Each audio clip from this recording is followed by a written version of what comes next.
Hello,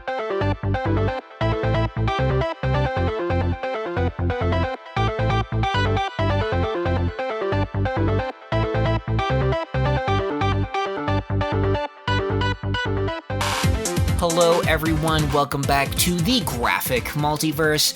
I'm Paul, joined with Angela.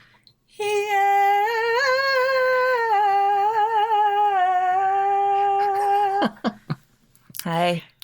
Chandler.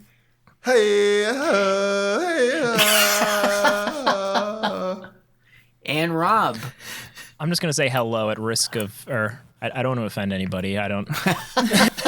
You don't want to... It's just desert whaling. It's desert whaling for don't being... offend the Themyscirians. Yeah, it's because I'm a woman. That's just like what we do. Like the whole Artemis spear, that I was really happy that they included that, because that's exactly how we tell each other when we start our periods. In case you couldn't tell. I always wonder what that was for. Yeah. Yeah, that's what happens, when you start your period. You're gifted a spear of Artemis, and we light it, and that's how we signal each other. If you couldn't tell, we're talking about the Snyder Cut of Justice League. Or as I like to call it... I believe it's called Zack Snyder's The Justice League. Oh, is that what it is? The Jack Snyder... There might not be the... Who knows? Yeah. I like to call it the Just Us League, because I definitely feel like this movie was made for a certain group of people. And, so it came out on HBO Max March 18th. I think we covered... We definitely have talked about this before. I think it's just kind of the release, the Snyder Cut movement. I believe there's an episode of the podcast titled The Snyder Cut. Probably. I think I was the only one remotely interested in it. Only because I feel like whether you like it or not, it's historic, that this... got made, while I think it was made just so that WB could, shut these people up. But for better or for worse, we have the 4-hour-long Justice League Snyder Cut, and we're going to talk about the full 40 minutes of episode 1 of Falcon Winter Soldier. Yeah, buckle up, bitches. Because we going in. So yeah, I don't even know how to even start talking about this. I guess initial reactions maybe, but... I think it's like really great. The timing is kind of perfect with like Falcon Winter Soldier and the Snyder Cut, because that the Snyder Cut was filmed in that came out in 2017. Yeah, the original. So we're looking at the cultural shift that has happened in just the last 5 years. You can see it clear as day when you look at the Snyder Cut and then you look at Falcon Winter Soldier. You see it, so the staunch differences that are kind of hitting our culture right now, and it's just, I think it's a beautiful study. Yeah. Because boy, they are different. Yeah. Lots of comparisons to make. What did you guys think? I want to get initial reactions kind of out there. Well, it took me 3 days to get through it. Not because I didn't have the motivation to watch it or wasn't. No, but who has fucking 4 hours? Exactly. So especially when you have a child, it's like... I was about to say, when you're a dad. We watched about one movie's length a day. And it took us 3 days to get through it. But yeah, I liked it. I love the question. I was going into it expecting to just be like, oh, cool, I've seen this movie before. And the beginning of the movie had me kind of worried, because it was very much... There's a lot of Zack Snyder-ish and self-indulgent women on a beach singing to Aquaman and sniffing his sweater going on that kind of had me nervous. But yeah, as it went on and we actually got a backstory for Cyborg, which I appreciated. We got to see more of the Flash's backstory. I just appreciated kind of seeing more character stuff. And some of the action set pieces, again, were cool and stuff. But yeah, I mean, again, this is these movies have never been like for me. They're not my superhero movies, but I enjoyed it well enough, and I do think it is an improvement over the Whedon cut. Yeah. But then again, even if like Zack Snyder was allowed to make his cut back in the day, I think if he had to make a sub 3-hour version of it, it would have sucked anyway. Still, just because it's like, what did he go in expecting to make? Like, right. Yeah, I don't know. Chandler, how about you, man? What was your initial reaction, response, if any? I thought it was cool. It's like, I think you mentioned before starting that it was kind of hard to remember what was like in the original versus what was new material, because it all kind of like felt fungible, interchangeable. Yeah. But I do just remember we watched, like, me and some friends watched the first half on Saturday night, and then I watched the second half like right before this episode. Yeah, but like the first 2 hours is just a lot of like setup exposition, like that wasn't really important. A lot of like just moving around for no reason. Like I think my friends and I, like, one of our big like pain points was the Amazon raid, which was like, you know, first we're gonna play keep away with the mother box on an island that we can't really escape from, and just hope that we don't get like killed, but we're all getting killed. And then the other one was like, okay, let's like send this arrow to Diana and just hope that she's available to see it if she's not already dead or preoccupied. And it was just like, we're being invaded. It's been like probably 2 days before Diana sees it, and it's just kind of like there's not really a sense of urgency in the beginning. And then it all kind of like starts coming at you really fast in like hour 3. Yeah. Like, okay. Yeah. The thing that kind of stuck out for me, apart from the obvious, like the slow motion, I feel like the only time the slow motion I thought worked was for the Flash, so you could understand how he was perceiving time. I thought when if all the slow-mo scenes were just for the Flash, I don't think it would have been as exhausting to see. I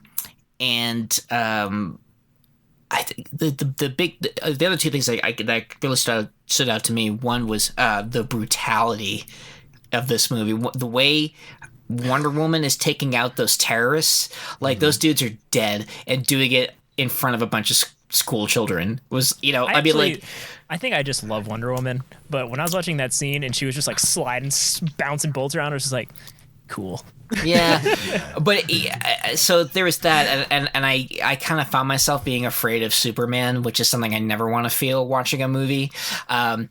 And like I was saying before we started recording, being a glutton for punishment, after completing the Snyder Cut, I watched the theatrical cut so I could see the difference. And that particular scene, the editing is really interesting to watch because you see her throw guys off to the side, but you don't see the impact they make on the wall and like the blood stain they leave behind.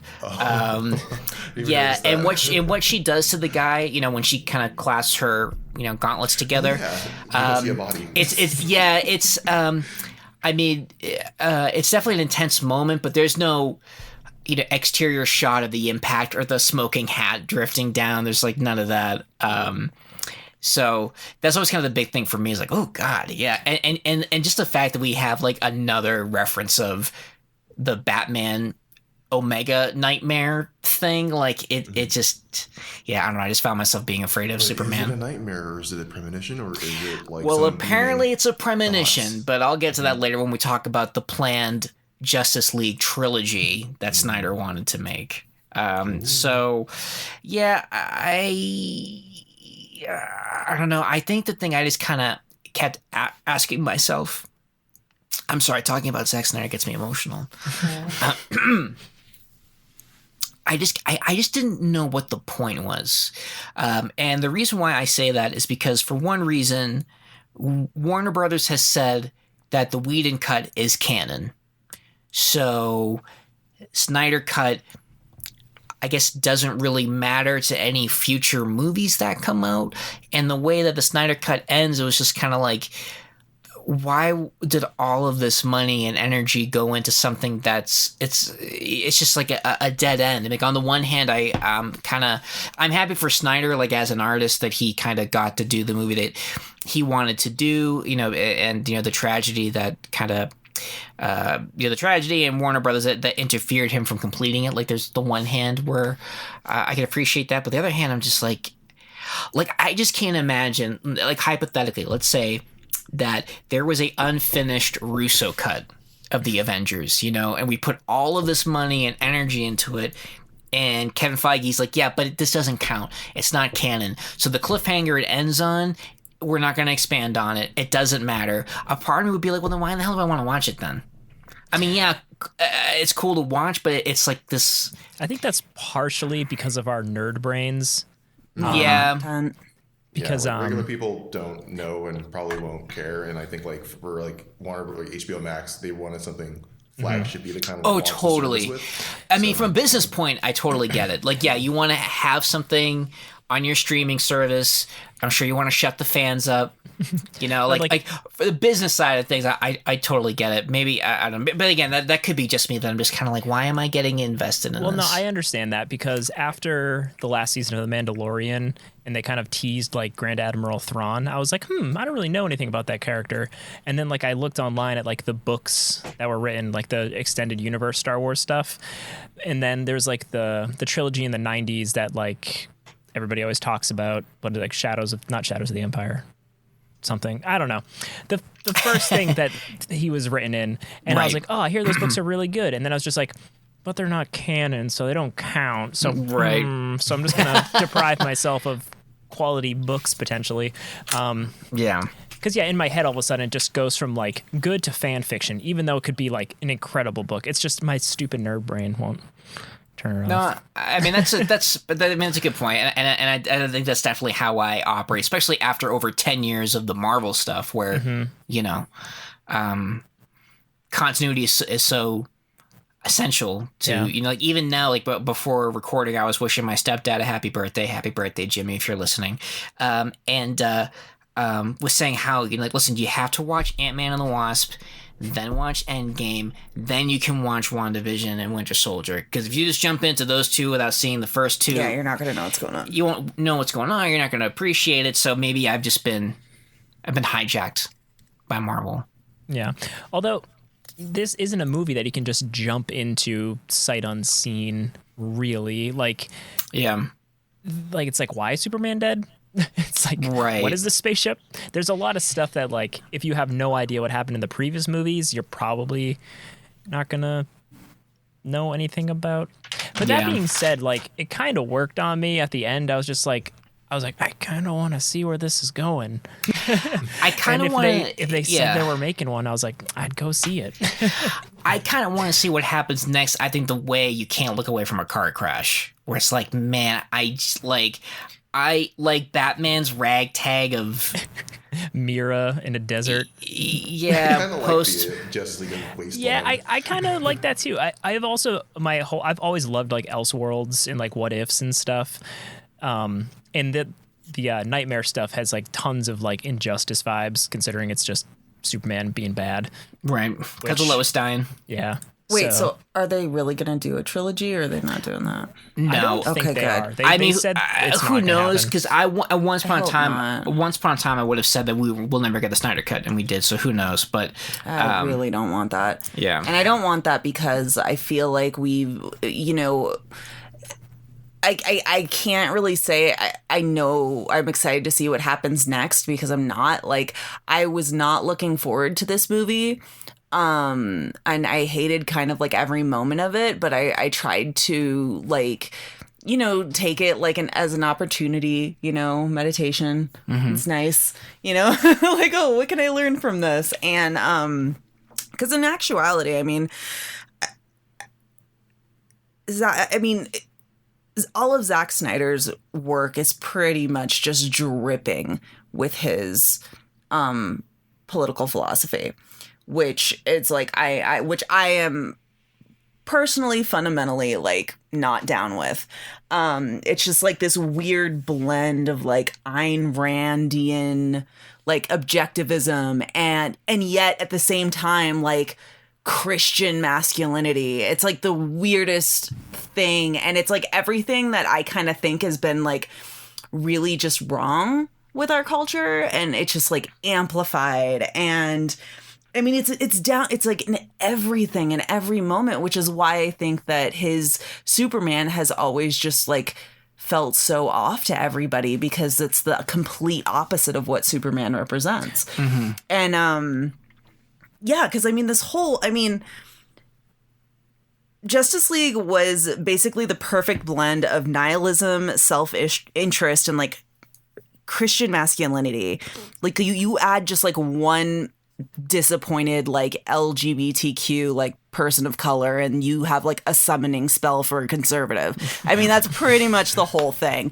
And I mean, and it's in everything, like down to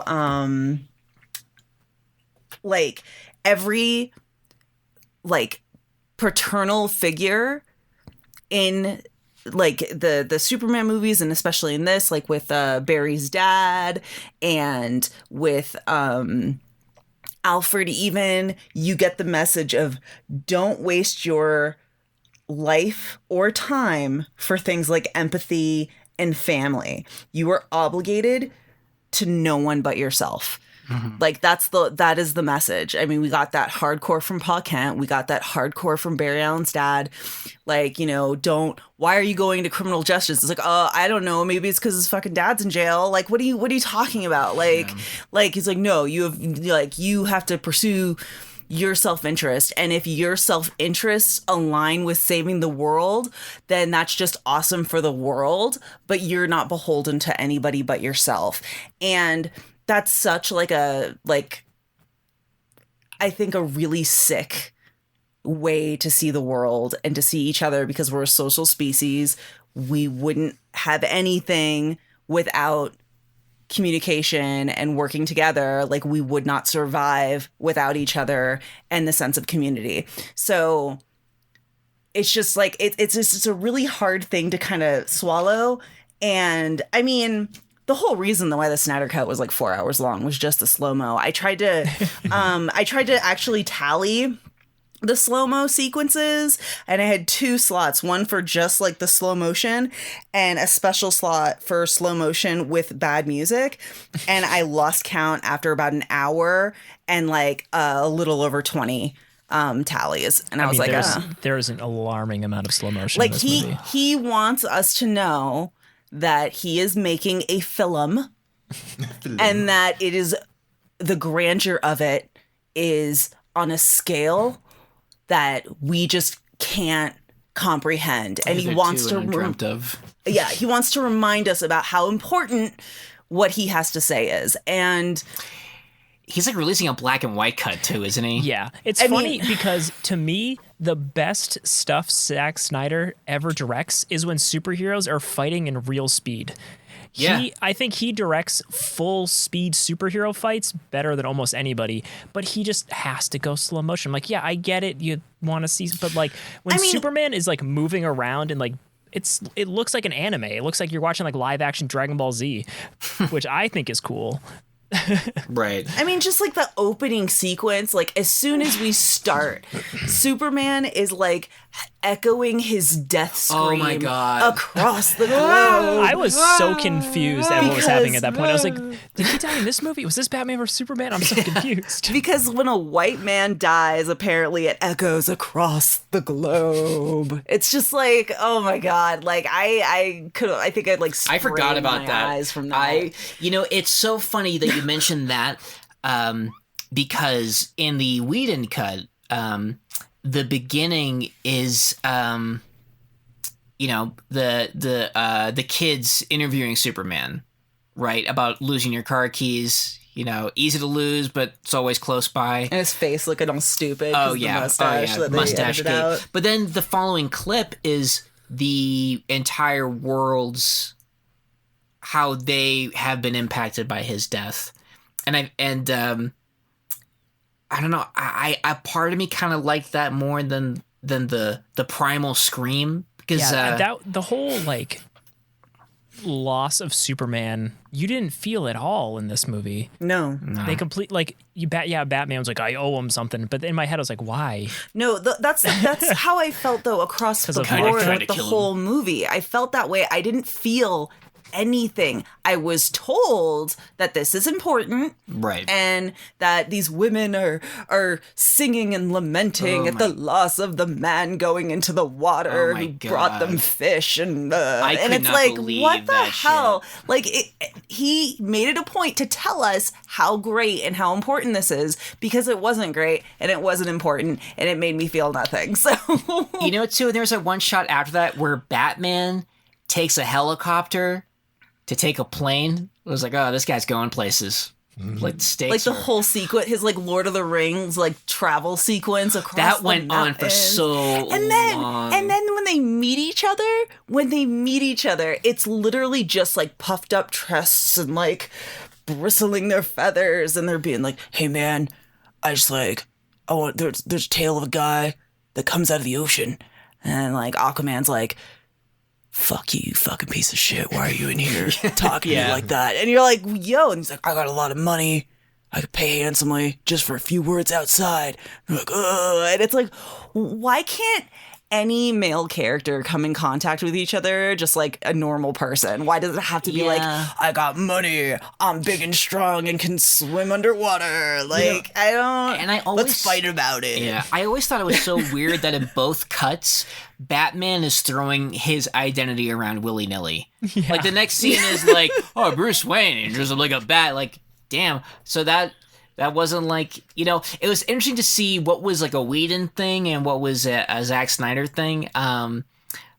Like, even like the air bubbles, I thought for sure that maybe that was like a dumb Whedon thing. But like, nope, that was in Snyder's cut where they form air bubbles to...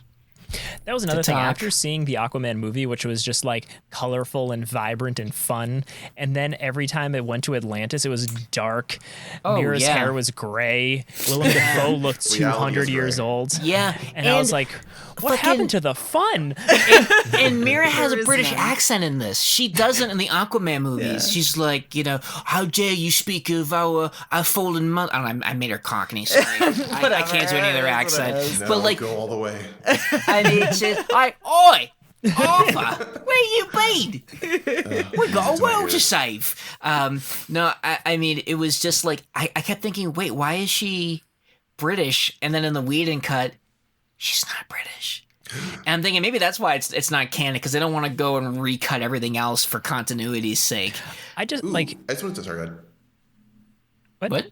Sorry. I just wanted to backtrack a little bit and piggyback off of what Angela was saying. I think one thing that I really was missing from this movie was like the lack of humanitarianism of like the Justice League. Like, we really only get like Wonder Woman saving those kids. No, and we only get them in like the God complex way. And the thing that really took away from the Wonder Woman sequence that I was just like, oh my God, was how she just like incinerated some guy in front of them. And don't even get me started on the nihilistic terrorists, because I don't know about any terrorists that are just like really weird, that like they have zero like extreme like beliefs of any kind. They're just like, nope, it's all meaningless. And it's like, what? Like, that's oh my God. Yeah, I think that's been kind of true with all of Snyder's movies. There is no heart. There's no heart in any of it. With Pa Kent specifically, that is the main reason I think why Superman just doesn't work in any of these movies. Well, it's like, it's how all are the you same supposed story. to believe that Superman would turn into Superman, like, who's supposed to be like the most selfless, like, heroic person, but his dad, who he like was raised by, was like, "Don't tell anybody, don't save nobody, let me die in this tornado like a goddamn idiot." Especially that line, "I know no one anything." Like, what was I supposed to do? Let him die? Maybe. Like, are you fucking kidding me? But that, like, on the one hand, I sort of understand what they were going for. Like, I get that, like, you know, if you expose yourself to the world, there's a chance this could bite you in the ass. Like, on the one hand, I get, like, his father trying to protect him, but you could have done it in a way where instead of Pa Kent being like, "I can't believe you saved those kids, you idiot," could have been like, you know, at least be like, "Okay, I get you gotta save people, but try to keep a low profile if you're gonna do it." You know what I mean? Even like, just like, as a father now of a son, if my kid ever became Superman and he like saved someone, I would be fucking terrified that something bad would happen. I totally understand the idea of wanting to like shelter and save your kid, but like, if Max came in one day, he's like, I saved a school bus full of kids from a tornado, I'd be like, why were you near a tornado? But then also be like, hey, you know what? That was pretty awesome. badass. I'm very proud exactly. of you. Like, Yeah, that's what good people do. Exactly, and it's Yay. just like, I'm not raising a serial killer. I know, it's like, I'm proud of you. I'm Right. always going to be terrified of this And because I worried love you about so you. much. Yeah. But I understand that, like, Well, and then you look at Captain America, right? Where there's a scene where, where he's sitting next to the guy trying to enlist, and he's like, oh, these guys are getting bombed. Kind of gives you second thoughts about enlisting. Cap's like, nope. It's just totally... Like, so going kind of back to what I was saying before I got sidetracked about the nihilistic terrorists, but that sequence with Wonder Woman. So the women in this specific, I guess, Snyderverse, like DC Snyderverse thing, the women, either you're a mother and you're like good, or you're striving to be a mother and be good, or you're strong by rejecting everything about your femininity. Strong Like, but infertile. Yeah, like so whenever we do see Strong but barren. women, we see either Wonder Woman and the Amazons, which are like, they're specifically seen in a way as like not showing weakness and getting rid of their femininity to be like, like they're just these exalted like macho. They're Snyder's vision of what strong femininity looks like, which is basically masculinity with boobs.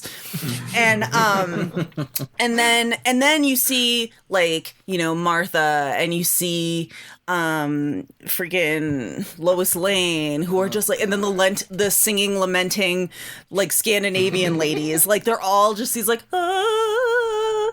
And then Thank you for the fish. yeah, and then freaking Wonder Woman, after she like it basically eviscerates this guy in front of these kids, there's that one little girl that they zoom in on, and she's like, "Can I be like you someday?" And then Wonder Woman's like, "You can be whatever you want to be." And then me, as like, the card carrying, like uterus having person, am supposed to go, "Oh, thanks, Zack Snyder. I feel seen now." Like, I was like, Yeah. fuck you. I was so You can do whatever mad you want. about It's that. Kind of like Yeah, similar with like that part the was- Ray, That was so condescending. Kind of Yeah. controversy with them, how like you can have, how at the end of was the Rise of Skywalker, how like she can have power, but she can't have like love.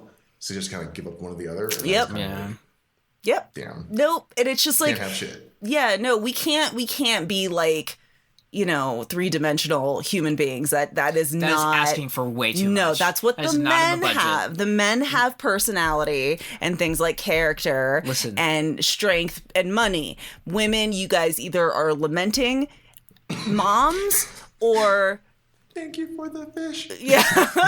smell my sweater. Listen, we like can only you should be afford- happy with smelling my sweater. We can only afford really good three-dimensional looking effects or three-dimensional women. And I Yeah. think we all know what the audience wants.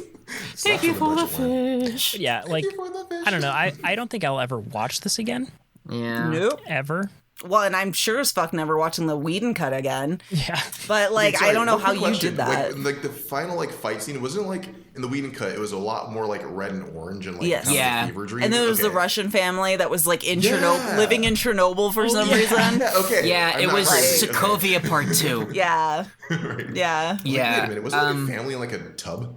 Yeah. That's another thing. There's like, this world is unpopulated with Yeah. just humans.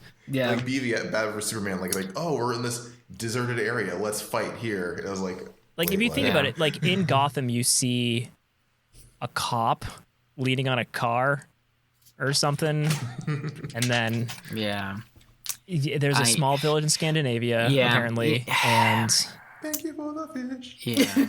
Yeah. One thing I will say, kind of talking about Lois Lane. Yeah, I mean, she is mopey a lot in this That's all movie. she is. Yeah, but at least in the Snyder cut, the Whedon cut, you have a scene of like her kind of like, like the scene of her kind of waking up in bed, like feeling for Clark. That's in there. But the next scene that we see Lois, she's at the planet. Like, she's hitting pavement. I mean, granted, she calls it like writing fluff pieces, but at least she's working. Like, No. she's out there trying to She did that on live a her life. own. She was didn't in the need an alien dark. to come in. In this version, she's in the dark, sitting by her side table with the pregnancy test. Oh my god! Did she actually go to take it? I didn't know she took it up and went to the I don't bathroom know with if it. she got to go to the bathroom to take it. I don't know, because it's like, honey, I don't know. That's not how that works. But like, I mean, don't, I sleep next to mine, so I don't know. But then again, you know, so she's like, you know, so she's okay because she's on the path to motherhood, and that's our value. right? Because you're either a mom or you're a warrior. Oh my god. And fucking like the weird, like I'm sorry. So Cyborg was a character that I was really, really excited for, and I think the actor deserved so much better than what he got. Oh, yeah. And I think maybe Ray that's Fisher. a topic for another time. But the whole like sequence when his dad's explaining how like his infinite power and how he could get rid of, like, you know, all the nuclear weapons, or he could manage the stock market. And then in the most literal visual effects of that ever. And then he goes into like a bank and then is like looking at like money, but he's watching people's lives through like video cameras. And it's like, oh, there's the waitress, but she's good because she's a mom. So that's how we know that we can like actually have empathy for her, because she's a mom. So we care about her. She's not just some like idiot poor that's too stupid to make money. Work harder. No, she's a mom. So, Okay. you know, and she doesn't have a man in her life, and if you don't have a man, we know what happened to Martha. They foreclosed on the house. That's just what happens. See, now you're pointing this out. I'm just like, it's like hurting my No, It's so true. it is. And so he's looking at her life, and then he deems her out of everybody because, like, he's like, oh, okay, I'll give her a little bit more money. And you're just like, Rinse and repeat for all the poor people. like, why don't that's it? Okay. Also, and he's you just, know for a fact that woman is getting investigated by the police by that bank, and her life is going to be unpleasant. He should at least, you know, mysteriously deposit something untraceable into her account. Like, come on. just you won our special prize because banks just give people money at ATMs. Like, I still can't believe the line about like, oh, you'll understand the market and all its like complex like intricacies, and it's a fucking bear fighting a bull. yep. I know. Symbolism. I mean, I get it, bear market, bull market, but like, it's like, so is that how it works in Tron? They're just fighting each other? Like, that's how like the... Oh, God. Yeah. It was You know what was something that I missed in the Snyder Cut that, again, I saw in the Whedon cut. I actually liked it. Was when Batman gives Flash a pep talk. Remember when he's like, listen, I don't fight. I just push people and run away. You know, and like Batman's like, listen, don't have to worry about that. Just worry about just getting the people out of here. Like that can be your thing. And it was actually something that like I personally missed from the Snyder Cut, because I thought that was a good you know, it's team building. Yep. You know, like it's, you know, like, hey, I'm kind of insecure because I'm kind of new at this. This is the only thing I'm good at. That was something that I really I don't know. I thought was kind of missing. no. The So, only team bonding in this movie is when they're digging up Superman's coffin. but you don't, because like the Whedon version, you get to have time with them bonding in that. But no, we cut to Aquaman and Wonder Woman talking about just how, like, sitting there, not doing anything, not fucking helping, They could just really beat sitting that shit there. up in one scoop. No, they're sitting there and they're going, God, it's so hard to be just like, you know, rich and like royalty and like leaders. You know, it's so hard to do that. Like, Yeah, the same. we have such Oh such a yeah, right. We can bond over the same catchphrase. Yeah, we're just so it's just so hard to be a leader. The responsibilities, it's just crazy. And you're like, really? We should work together and not be enemies, like tradition has taught us. Yeah, but there's the Christian symbolism is crazy. Like they call it the unity the Trinity, The three Father, box, Son, and the Holy Ghost. Father, the Son, and the Holy Ghost. Although I did like seeing Darkseid and Dude, seeing Goodness Darkseid, and I gotta say, I definitely like this design of. I almost said Gryffindor. Steppenwolf. Steppenwolf. Yeah. I was gonna say Steppenwolf. I liked much better in this version. Whatever Well, he's got a backstory. Whatever Wait, they they do it animated his differently? face. I feel like he emoted more. He looked like a dopey, sad man the whole time. Yeah. I didn't like the I mean, I thought he looked better, definitely, but that whole like metallic, like nano, all the moving Mystique parts, skin. it was very reminiscent of Transformers, and Bay. I was in Michael Bay, and I was like, oh, okay. Yeah, I did like the backstory they gave him though. That there's a bit more urgency than just I want to rule. It's like that he had kind of fucked up. He's trying to get back into Darkseid's good graces.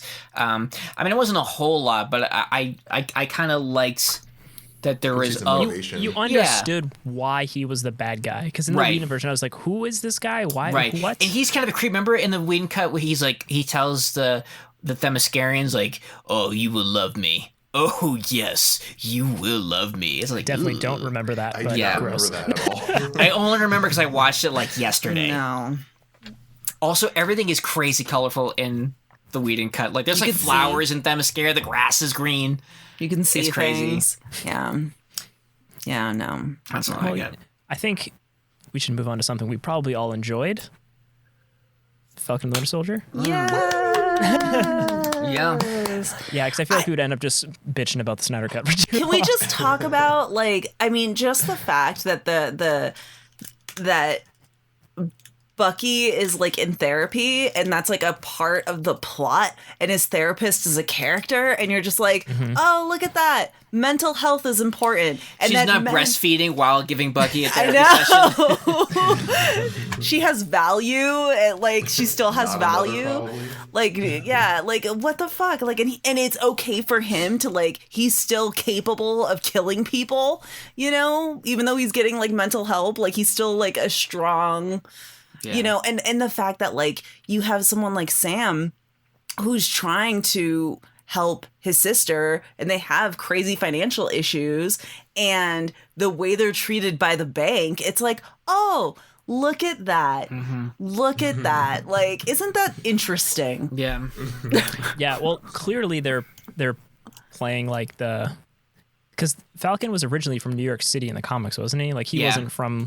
So I really like the idea of him kind of having like a Southern backstory and. I And think his he- sister? He's from Louisiana. Yeah, because I think Yeah. in the comics, wasn't he like a fucking pimp before he really became like founder? I don't know. It was pretty bad. Like, I mean, But yeah, I agree. No, I really like the whole bank sequence, just kind of like for on like a completely culturally significant side of things. I just thought it was kind of interesting how they brought up how the Avengers don't make any money. Yeah. And that like, well, and just And the just- fact that he was gone for 5 years, and Yeah, that exactly. how people were surviving. how are people surviving, and like and the fact that he has a family, and that their legacy isn't like like a god complex that the American people have to have for them, but it's the fact that like, hey, this was our parents' boat, like this was and I own half the house, and I don't want to just sell it. Can like let me try. I'm sorry I wasn't here because I was blipped, but let me there's like there's this actual like complicated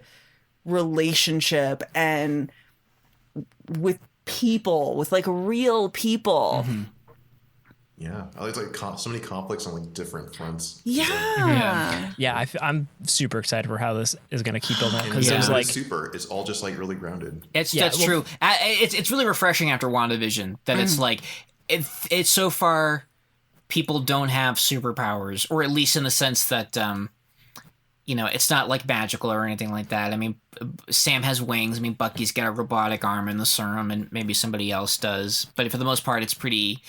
But Bucky's like trying to do the work of like being Yeah. better. Oh my god, that Oh my flashback God. sequence, that was cool. I was not expecting a Winter Soldier flashback. And I love that he's like Natasha, he's got red in his ledger, and he's befriending, his target's father. Oh And man, when That was weird for me. I'm like, why would you hang out with the guy? Well, who he killed his doesn't. son? He wants to he doesn't know what to do. Yeah. And the longer he hangs out with him, the more complicated it's getting because he's like, becoming dude, the mask. I killed your kid, but it's yeah, and it's just like, separate. and he doesn't know how to handle it, and so it's just like, and he's not being honest and open with his therapist about that point. It's like, it's so good. It's like, oh wow, look. Character. And I love that bit, the whole bit with the senator, how he kind of sets her up to get arrested. And I love and what's rule number 2? Like, nobody gets hurt. Why isn't that rule number 1? You know, like I love that banter that they had. This is a great first episode. And Sam and Falcon don't even talk to each other in this. Like, it was pure setup without feeling like, oh, they're setting something up. Like, it was so fluid and organic. And it also opened with one of the coolest action scenes I've ever seen in any Marvel thing. Oh, yeah. Like, after that scene, I'm just like, all right, if anybody doesn't want Falcon to be anything, like, shut up. That was the coolest shit ever. Dude, and they fucking brought back Batroc. I know. yeah, That was awesome. That made me very happy because that's really great. they need to That use whole, more of like, him. opening 10 minutes, I was just, like, sitting on the edge of my couch just, like a little boy. I was like, this is so cool. Yeah, Like, I was we like, were too. verbally saying, like, that was awesome. Like, when he just, like, blocks the bullets with his, like, wing, and then, like, Oh, yeah. when he, like, shoots through the helicopter to grab the dude. I was like, Well, and you know what's just some so cool shit. like refreshing for me is that I could watch this opening aerial sequence of him like trying to get this soldier back and I wasn't thinking about white supremacy. That was nice. That was really cool. And I wasn't thinking about late stage capitalism. That was so awesome. Or at the very least, you know what this movie needs? Slow-mo. And women singing. Like, I wasn't thinking about that. Was so great. Thanks, Marvel.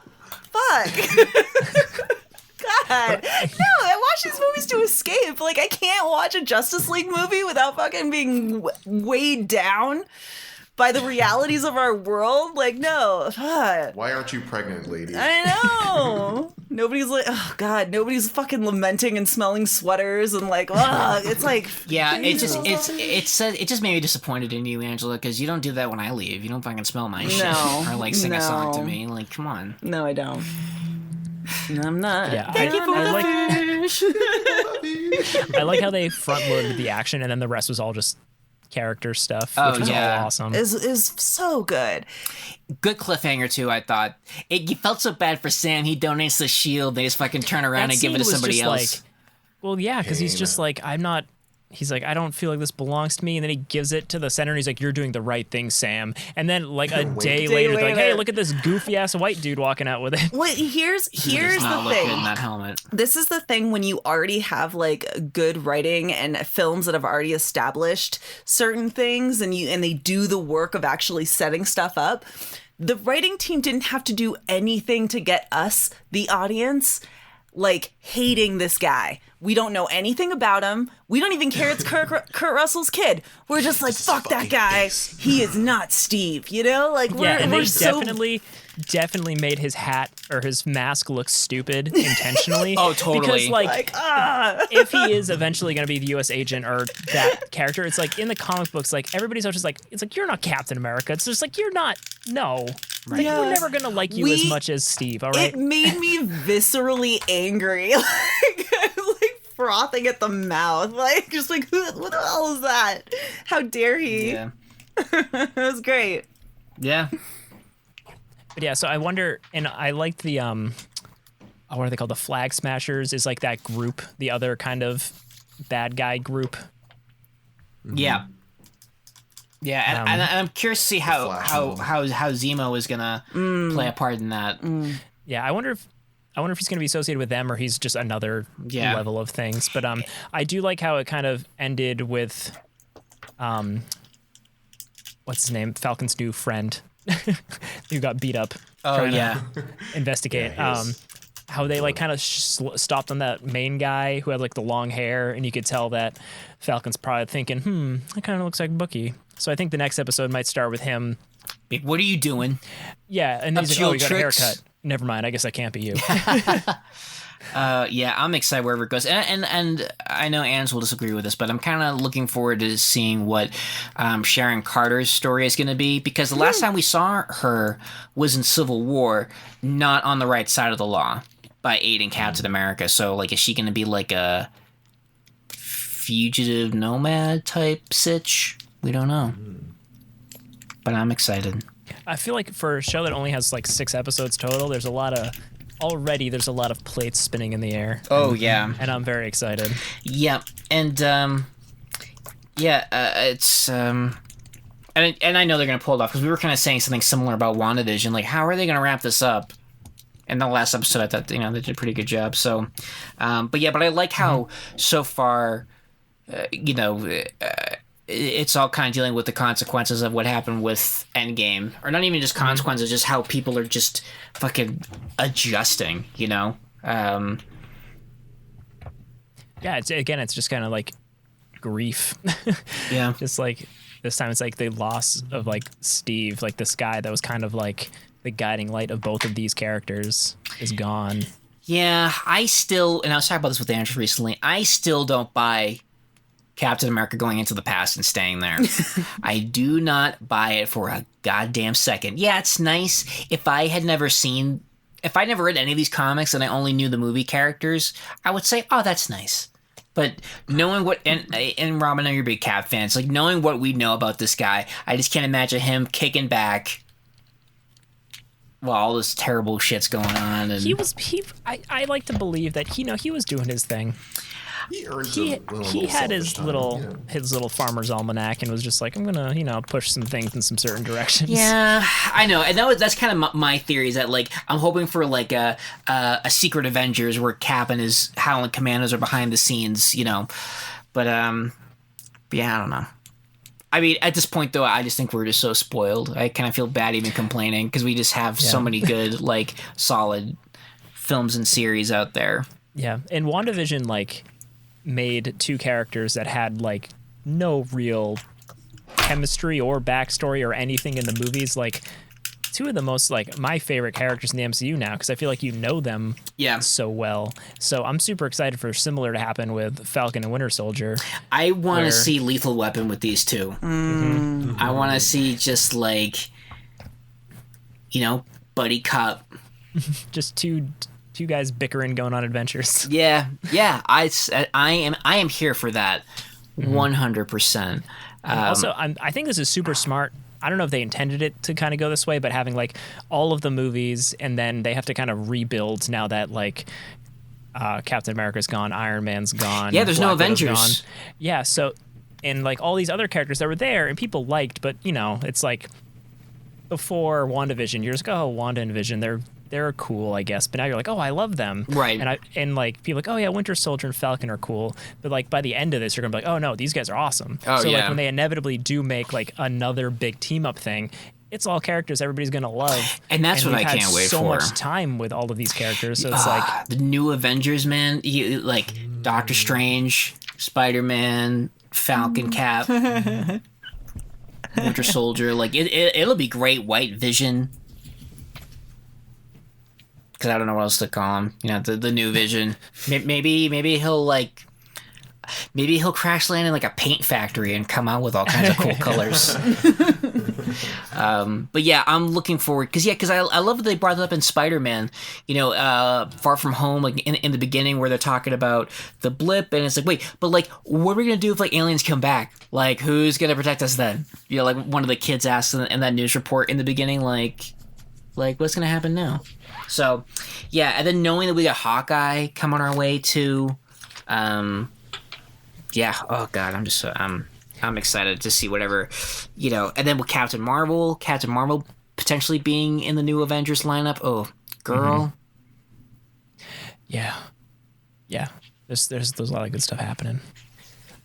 Indeed. But yeah, anyway, into Rumor Town. There's not as many rumors as there are with WandaVision. Did you guys like the thing I shared with like Don Cheadle M in the forehead? It's like, oh, Mephisto confirmed. And I kind of think it's refreshing that this is less of a mystery box as WandaVision was. But I know in an interview, the lead writer of Falcon and Winter Soldier mentioned like Truth, Red, White, and Black, that comic, as kind of a comic, like not necessarily anything that's based off of, but like inspiration. And it was just a single comic that he pulled out and said people should read, which made people think of like, I wonder how this will be involved.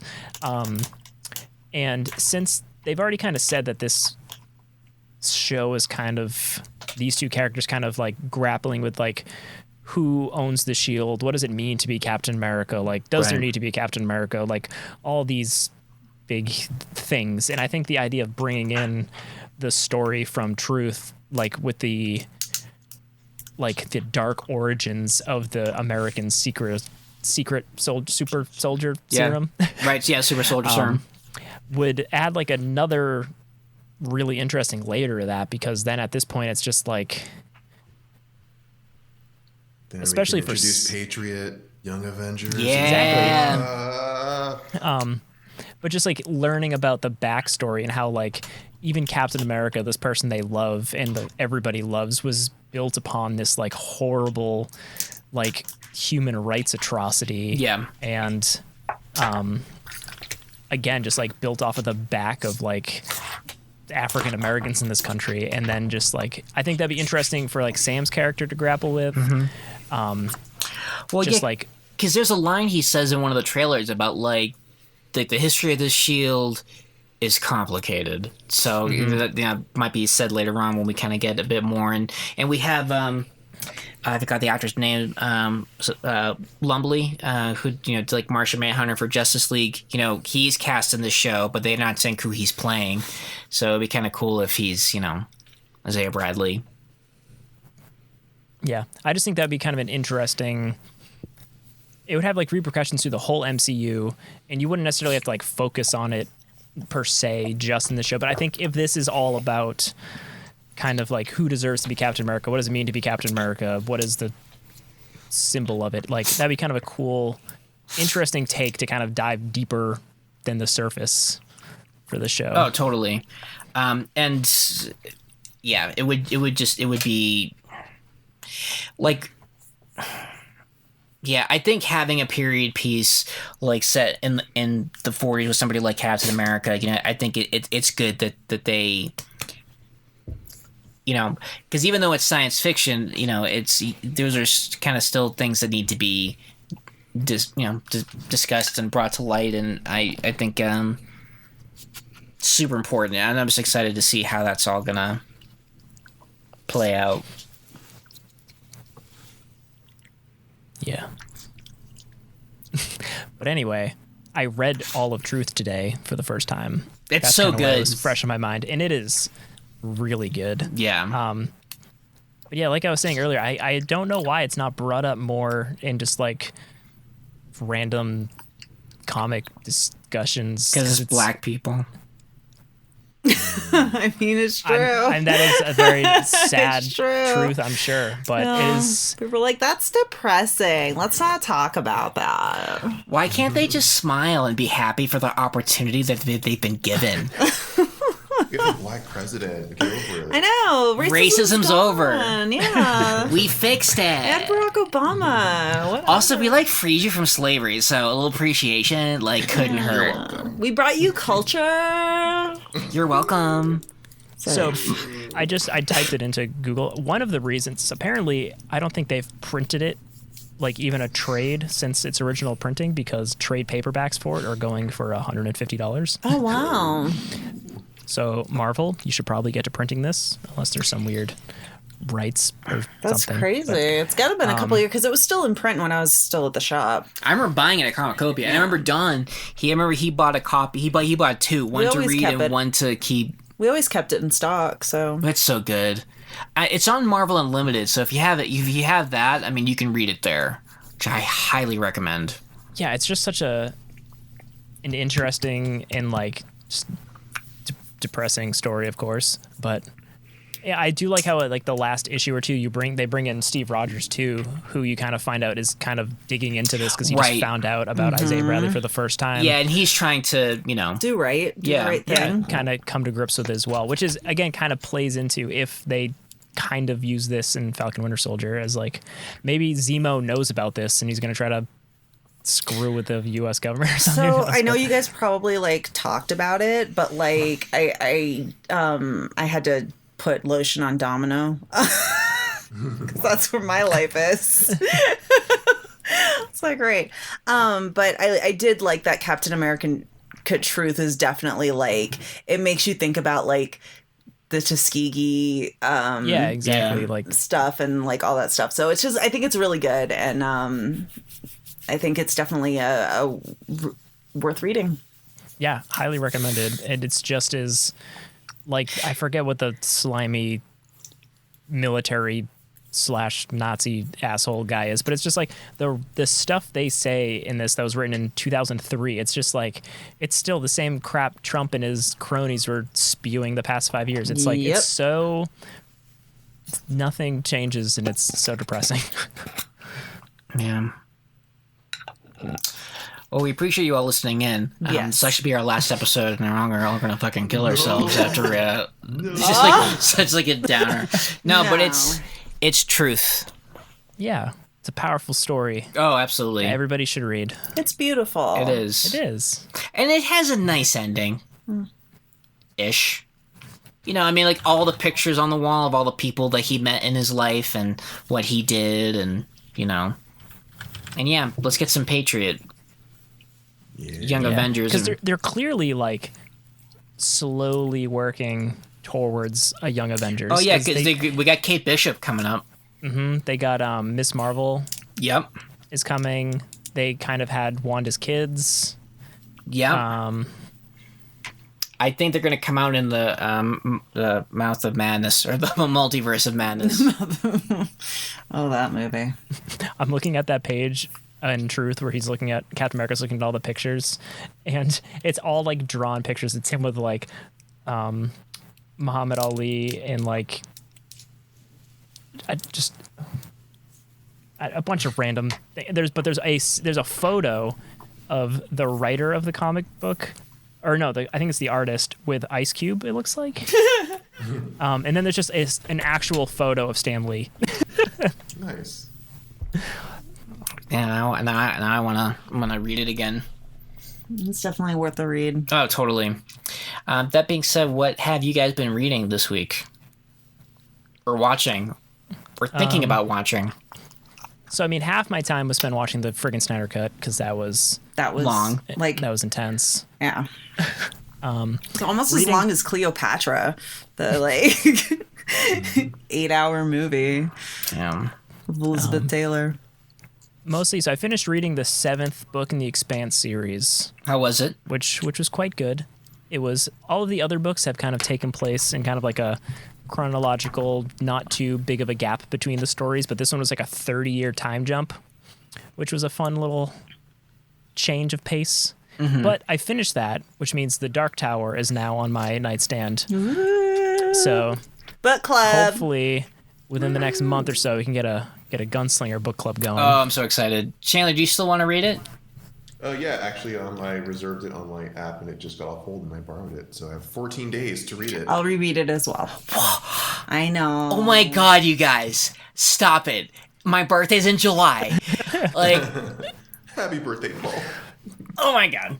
I'm so excited. So I started reading it last night, but I decided to read the like introduction from Stephen King and then the foreword, which was like 38 pages. So I didn't even get to the book last night. I just read the introduction and the foreword. Yeah, was the introduction from 2003? Yeah. Okay. No, it's a weird question, but the reason why I asked is because he talks about Lord of the Rings a lot. Yes. Oh, dude, if Lord of the Rings and The Good and Bad and the Ugly. Yep, that's what he was talking about. Had a baby. Which I'm excited about. Yeah. No, the reason why is because, so he started writing this book in the 70s, and then when he finally finished it, there were some inconsistencies, so he tweaked the first book and re-released it in 2003. That's why I wanted to make sure you were reading the right one. Yeah, the one I have is a fairly new paperback, so. Cool. Yeah, I still have the books my dad bought me at a yard sale, and they were illustrated. And some of the art is just so fucking good. So I'll definitely be sharing that with you guys as you read along. So I'm so excited.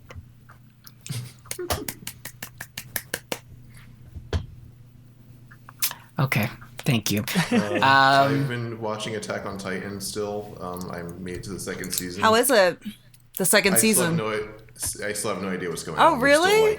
There's still mystery. Nobody knows where Titans are coming from. There's some intrigue going on behind the wall. Like, it was like, guys, I mean, like, it's cool to have the mystery, and I like the world building, but it's just like, we're still... But at some point, you gotta... Answer. Yeah, it's been 30 episodes, guys. It's like, Oh, we still don't know. right. So, and then, I... Don't hate me for this, but I've been watching some New Girl with Zoe Deschanel. We love that show. Okay, Bro. Like, I don't care. Furby at the stake. Bro. It's a really cringy millennial Let's comedy, have but I a love it. threesome. It's amazing. Okay. I loved that show. It was such a feel-good show, and it was completely so good underrated. that I bought it on iTunes. Okay, great. Because Dan loves that show too, and he was like, "You should watch this." I'm like, "Okay." Oh no, no, New Girl was great. It sealed it for me, that episode when their landlord thinks that she and Nick want to have a threesome. That was the episode that I was like, "Yep, this show is gold." Yeah. And she's like, "He's just being nice." Yeah. Yeah. No, that was a good show. That was yeah, definitely. That was good for me because we started watching that over the summer.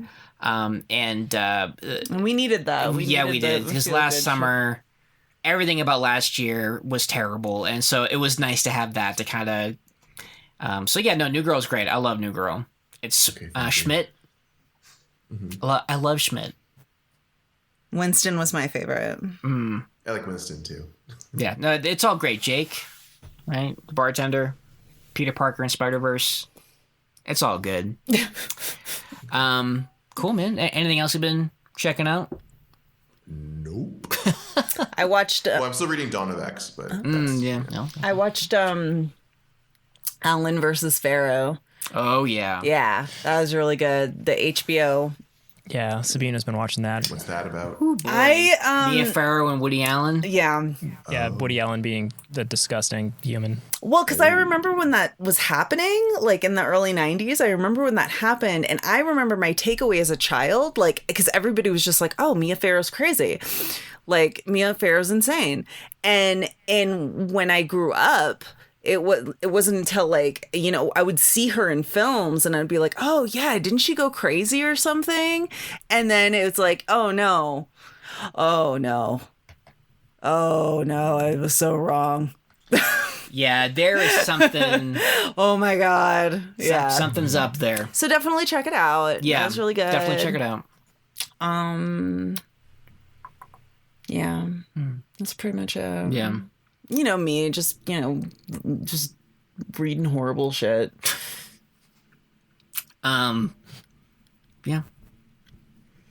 Well, I'm still going through my time travel retro trip of reading the Avengers from the 60s. And it's great. It's cheesy. It's campy. I am excited to dive back into Dark Tower. There has been a book I've wanted to talk about that I've been reading. It's X-Men, The Art and Making of the Animated Series by Eric and Julia Lewald. And It's a big old. it is a big old book. I love books like that. As it should, because it's got all of the concept art, like the designs, the background, just the stories of how the show came into being. And it's delightful. And I'm learning a lot about like its production, and it kind of makes me appreciate it even more. There's a funny bit in here where they're going through the Marvel Encyclopedia, and like when they're just kind of trying to design everything, and there's a picture of Xavier standing up, and like somebody comments like, "No, he's in a floating wheelchair now." And it's like a handwritten, Like Xing it, like, no. yeah. No, he can't walk. He's in a floating wheelchair now, and the now is underlined. Let's see if I can try to. Yeah, he's got like a pipe. Try to show it to you guys. There you go. Yeah. In that So, like, chair. He's just Lex Luthor now. Yep. So if you're an X-Men fan or just a fan of like cartoons, or I think any type of production, really, it's really cool, and it's kind of like a miracle how that show came to be, because what they're able to pump out with a significant small budget. Like they talk about Batman the Animated Series, which is coming out at the same time, and it's like, wow, Batman had way more of a budget than those guys did, and especially when they had never read X-Men. It's great. It's awesome. Wow, I mean, they did a really great job. That's what I mean. It's like I think what's cool is that they recognize the importance of these characters. Like, we don't know them, but we definitely want to honor them. We want to honor the fan base, and it was also one of the only like serialized cartoons. Oh like my that. God, that introduced me to the cliffhanger. I used to anticipate and dread Saturday mornings because I was gonna find out what happened next. And I knew it was going to be another fucking cliffhanger. Oh, no, it was totally Days of Our Lives for children. Like, that's what... oh, my God. Like, there was the love triangle, like, everything. Like, Phoenix Saga.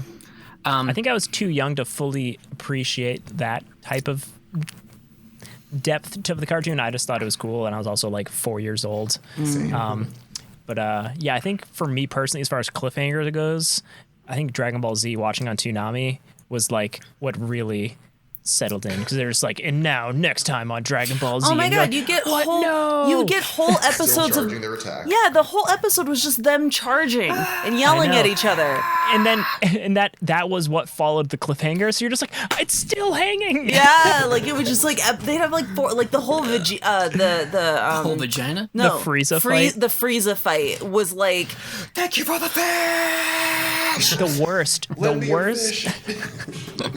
The worst thing was when they couldn't catch up to the localization from the Japanese one. So it would be like a cliffhanger, and then the next day it would be like the very beginning of the show, and you'd be like, no, I need to Sailor watch Moon. every episode again. that's what they did to Sailor Moon. They did that because They did that with all of those shows. They did that with Sailor Moon. The most painful thing ever. Because they stopped, like, they ran out of, like, episodes. Yeah. And so they were like, I guess we'll just start again. And I had to watch it, like, after about the fourth time, I realized I was like, I don't think they or there's going to be any more episodes. The fourth cycle. No, well, you know what? And it's funny because of X-Men being serialized, I sometimes missed episodes, and then catching a rerun of what you missed was like Mission Impossible. So when they released those on DVD, I don't think anybody can appreciate how happy I was. Angela might, because I kind of invited myself over to Maggie's house one night. Like, we're watching these. Yeah. Yeah. And Will drank all of her alcohol. Yes. It was a fun night. And it's kind of scared everybody because he'd just gotten back from Iraq. Yeah. He just got back from Iraq and he drank all of their, like, whiskey, and we were getting worried. He was telling the stories about feet, like, with not knowing which bodies they went to, like. Meanwhile, I'm like, guys, look, Sentinel in the shopping mall. And we're just like, oh God. Oh my God. It was a weird night.